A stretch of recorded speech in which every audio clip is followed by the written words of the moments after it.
歡迎大家收聽草草都 podcast 啊！咁啊，繼續我哋嘅新嘅一個 topic 話題啊！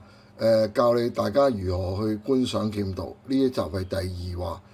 呢集主要嘅講嘅方向呢，就係點樣為之有效嘅一分。咁劍道唔同西洋劍㗎，西洋劍係中就一分㗎啦，因為佢有電子儀器計嗰啲中嘅 point 啦，佢會電子燈着咗嘅。但係劍道冇呢樣嘢㗎，劍道係靠三個評判，比賽係靠三個評判去計分嘅舉旗。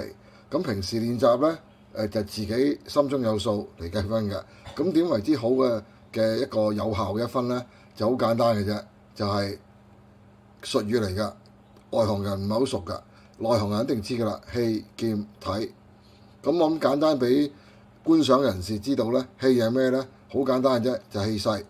氣勢包括咗佢嘅叫聲啦，佢嘅成個型格嘅氣場嘅佈置嘅氣勢啦，就係個氣勢啦，即係冇個攻勢，佢個縮啊、閃縮啊、後退嗰啲就唔係氣勢啦。咁就係同埋佢叫聲叫到冇嚟聲氣，就唔夠惡嘅，咁啊就唔夠一個霸氣嘅，亦都唔係氣勢啦。咁啊第二個就係劍，劍就係個打擊，打中你摸一摸冇分㗎，要打到好清脆嘅，有個擊力叫做擊落去嘅，就唔係叫大力，係叫擊力，好清脆嘅，撲佢打小手會撲一聲，打個 man 撲一聲嘅，同埋打個多拖一聲咁過嘅。咁呢個就係劍。劍就差唔多講個劍嘅打擊落去嗰個角度，劍同埋個劍技氣劍。好啦，最後啦，體啦，體係咩呢？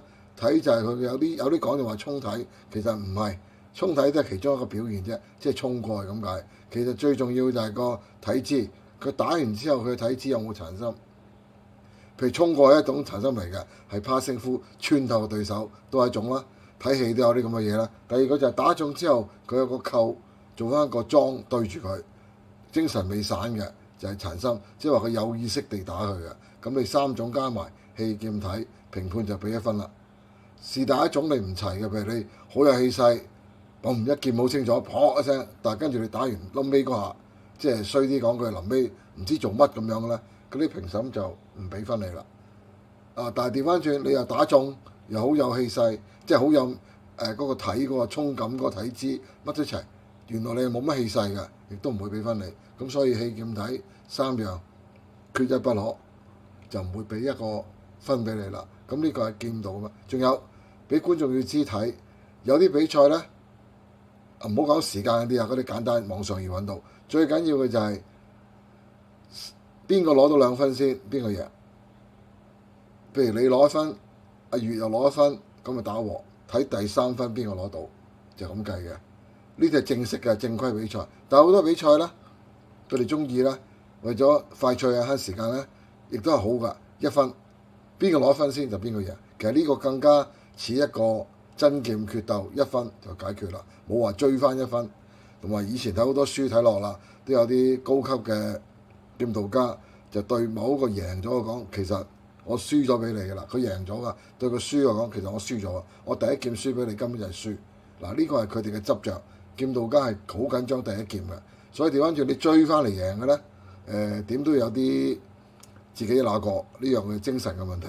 咁今日講係咁多，因為唔想太長啊，太長嘅 AI 出唔到字幕，咁所以今日係講氣劍體打擊有效嘅一本，我哋嘅一本啦，即係1分，就希望大家識睇呢樣嘢啦，即係話唔好睇劍道嗰兩個做乜嘢呢？咁樣大家睇啦。咁無論初級、中級、高級都係睇呢樣嘢。好，今日講住咁多先，咁希望大家歡迎加入我哋嘅 Patreon 啦。你whatever你係付費會員、不付費會員都歡迎嘅，因為呢個題目係一個新嘅方向嚟㗎。咁下一集第3話呢，我哋會有另外一啲嘢講出嚟㗎啦，全部係喺觀眾同埋唔認識劍道嘅人嘅身上角度出發嘅。好，喺今日咁多先，歡迎大家收聽，拜拜。